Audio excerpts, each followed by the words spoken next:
What's going on, gardeners? It's Saturday, December 11th, and it is near record warmth here on the southeastern coast of North Carolina, and this is the perfect weather to have a citrus harvest. When you think about growing and harvesting citrus, you think about Florida, you think about California, and other places with warm weather all year round. You know where you don't think? North Carolina, because everybody knows it's way too cold in North Carolina to grow in-ground citrus, right? Wrong. In fact, we are going to have our third citrus harvest on our in-ground orange tree, and I can't wait to show you it because it's going to be our best citrus harvest ever. If you're new to the channel, please consider subscribing and hitting the bell to receive new video notifications, and check out our Amazon storefront and spread shop in the video description for a list of the gardening products I use and awesome custom designed apparel and other gear. Your support is greatly appreciated. Out of all the fruit trees that I'm growing in my yard, and believe me, there is a ton of different trees and a ton of different varieties, the one that I am most proud of is easily my Owari Satsuma tree. This is the first citrus tree that I ever purchased and the first one that I put in ground. Here in North Carolina's Zone 8A, it is not only possible to grow citrus in ground, but it's probable you can do it and have the tree absolutely thrive. And as you can see, this tree is absolutely thriving. And here is how you can get your tree to thrive as well. This right here is my Owari Satsuma Mandarin orange tree. And the reason why I love the Owari Satsuma tree so much is because it is the most cold tolerant, sweet citrus variety that has commercial quality that you can get your hands on. And when I say commercial quality, I mean these are delicious, zipper skinned, mostly seedless fruits. So you can just peel these in the palm of your hand in a matter of seconds and have nearly seedless fruit that is better quality than pretty much anything you're going to get in a grocery store. Now, when these trees are mature and established, they can survive cold plunges as low as 15 degrees Fahrenheit, which is incredible for citrus. However, if you live in Zone 8A like I do, we can get down to as low as 10 degrees Fahrenheit on any given winter. So even if this tree was established and mature, if it was planted outright in the center of my yard, we could potentially have an annual freeze that could cause damage or even outright kill the tree. But here the tree is thriving 3 years later, doing great, and that's because I employ a few tips and tricks in order to create a hardy microclimate for this tree to survive. I've spent the past few years teaching you how you can create microclimates for cold sensitive fruit trees, and I will link to various videos above that will help you in this journey if this is something you want to do. But long story short, there are a few things that you can do. The first thing you want to do is you want to buy the right variety of citrus. I specifically bought the Owari because it is one of those fruit trees that can tolerate severe freezes, and they also ripen for you as early as November, which is critical because the fruit can be destroyed with very hard freezes below 25 degrees Fahrenheit. So if you live in a cold climate like I do, you want to grow varieties of citrus that ripen before December. That way, when the really bad freezes come in January, you'll have harvested all of the fruit. The second thing you want to do is you want to get a grafted tree, and you want to get one that is grafted on a trifoliate rootstock. And that's because trifoliate rootstock is severely dwarfing. You'll be able to maintain this tree at 6 feet by annual pruning, no problem at all. The other benefit is trifoliate rootstock is a deciduous rootstock, so the rootstocks go into dormancy and they impart that dormancy to the scion wood, the mother tree. So by grafting on a trifoliate, you'll have a small tree that is easy to protect, and it will have extremely good dormancy properties from the rootstock that will help impart a few more degrees of cold tolerance. The third thing you want to do is you want to plant it in a microclimate that is suitable, and the best microclimate in any given yard is the south wall of a house in the northern hemisphere or the north wall of a house in the southern hemisphere. Here in the United States, in the northern hemisphere, you want to plant your cold sensitive fruit trees against the south wall of the house, and that's because the south wall gets the most sun, because that's how the sun tracks all day,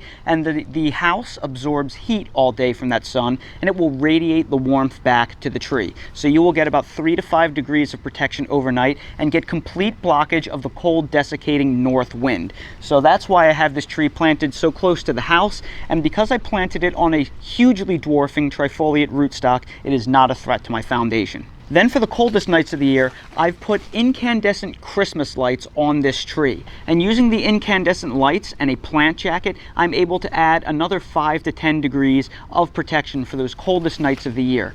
I've showed you how to do this in the past, and I will link to a video above that teaches you exactly how to do this method. It works like a charm, and if you use the wireless outlet that I have linked in my Amazon storefront in the video description, you can simply turn the lights on and off from anywhere in the world, just in case you're on vacation in the winter and you're going to get a cold night. No problem. If you're in the Bahamas, you just flick the switch and the lights come right on.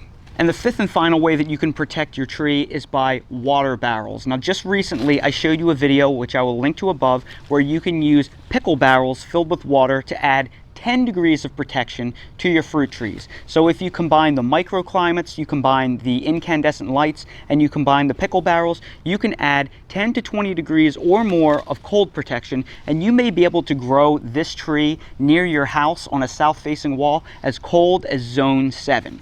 Now that I told you how you can grow this tree, even in cold winter climates, let's go in for a harvest. As I previously mentioned, while the Owari Satsuma itself can tolerate temperatures all the way down into the teens, the fruit itself cannot. Citrus tends to get destroyed if it drops below 26 degrees Fahrenheit. And we've got as low as 25 degrees back a couple of weeks ago, but the microclimate of the house and the lights did help a lot. So all of the fruit remained intact. Now, what I've done on typical years when it's a lot colder than this year is I've harvested all of the fruit off of this tree because it would be getting pretty cold by now in December. However, we're having near record warmth and we don't even have a freeze in the 15-day forecast. So because of that, you have the flexibility to either harvest all of the fruit right now and store it in a cool, dry place like a basement or a garage, or you can harvest it as necessary because it will hold on the tree for about a month, and it may actually get sweeter on the tree as well. So what I'm going to do is, since I have no really cold weather in my immediate future, I'm going to selectively harvest as I need it. And I want to give you a few examples as to what this fruit is like, so we're going to perform a harvest right now. Now, when you harvest citrus, I strongly recommend that you don't just pull the citrus right off the tree because it tends to tear the skin. I did already harvest a few off this tree, and you can see right here, I just popped them off. And when you do that, it will, like I said, tear the skin some and they won't store well. I did that because I was going to eat them right away. However, the proper way that you harvest citrus is you use a pair of shears, and you will simply cut the citrus off as you need it. And that right there is an absolutely perfect orange. It's actually a Mandarin orange called a Satsuma, and it looks like something that would be in a Tropicana commercial. So I'm going to pick 2 of these citrus pieces of citrus so I can show you what they're like. Somebody knows that we're about to have a taste test of some fruit, but I have to make them wait just a little bit longer, right, Dale?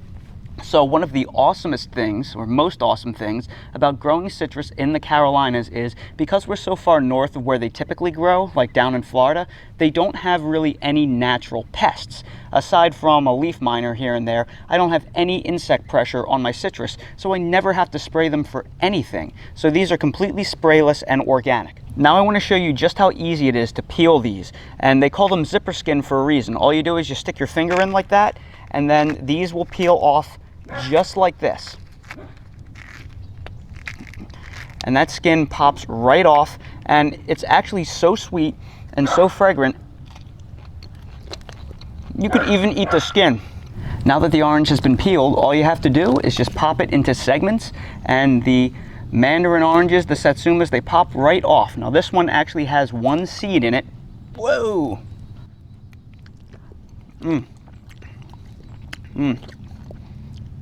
Just incredible, so much better than anything in a grocery store. Now let's give a taste test to the official taste tester, Dale. You want to try it? Oh, come on. You want it, yeah? Here. Sometimes you can't detect the sugar until it's broken open. What do you think, buddy? Do you want it? Well, it doesn't seem like Dale wants any citrus, but his loss is my gain because it's just absolutely fantastic. Now I want to show you a cross section of what this citrus looks like. So I'm just going to cut right into it so you can see that it is either seedless or near seedless. So this right here is what this Satsuma looks like. It looks like there are 4 or 5 seeds in it total. And when this tree was young, it was virtually seedless. I think now that I have a Meyer lemon growing next to it and a whole bunch of potted citrus and even more citrus out in the back of my yard, I think I may be getting a little bit of cross-pollination, which is going to increase the amount of seeds in some cases. If all you're doing is growing the one tree in isolation, the citrus should be seedless or nearly seedless, but that's still not a big deal. And again, this is so sweet, you could even take a bite with the peel. Many of you won't like that, but I do. I think it's a really great dichotomy with the orange oil. This will easily be one of the best pieces of citrus you will ever taste in your entire life. And there is nothing more fragrant than homegrown citrus. And for all those reasons, that is why this citrus tree is the pride and joy of my entire garden. It just looks incredible, and it wows people every time they walk into a backyard in North Carolina and they see a gorgeous tree in amazing condition full of ripe oranges. If you only had room to grow one sweet citrus tree in your entire yard, I would recommend the Owari Satsuma, because it's so easy to grow, it's so fruitful, it's so cold hardy, it's just a wonderful tree. And it's one that I think that with the protection measures that I gave you earlier in this video, you may be able to grow down as low as zone 7B, maybe even some very mild zone 7As out there if you're really religious with the protection. So everybody, thank you so much for watching this video. If you found it helpful, please make sure to hit that like button, subscribe to the channel, and ring that notification bell so you're notified when we release more videos like these. If you're curious about any of the products I use in my garden, they're all linked in my Amazon storefront in the video description. Also check out my spread shop while you're there for merch. If you want to know a great place to buy grafted citrus, I strongly recommend Stan McKenzie at McKenzie Farms in Scranton, South Carolina. It's where I got this tree as well as all of my other grafted sweet citrus. He's a great guy to do business with. So once again, thanks for watching, and I hope to see all of you again in the next video. This is the look of a very spoiled boy. A very spoiled boy who has his own pillow with his face on it. Look at that smile. Dale, are you smiling because you're so spoiled and you have it so good? Are you smiling because you're so spoiled and have it so good? Aw, you deserve it, buddy. You deserve every little bit of the spoiling. Spoiled rotten. Good night, buddy. Have a good night.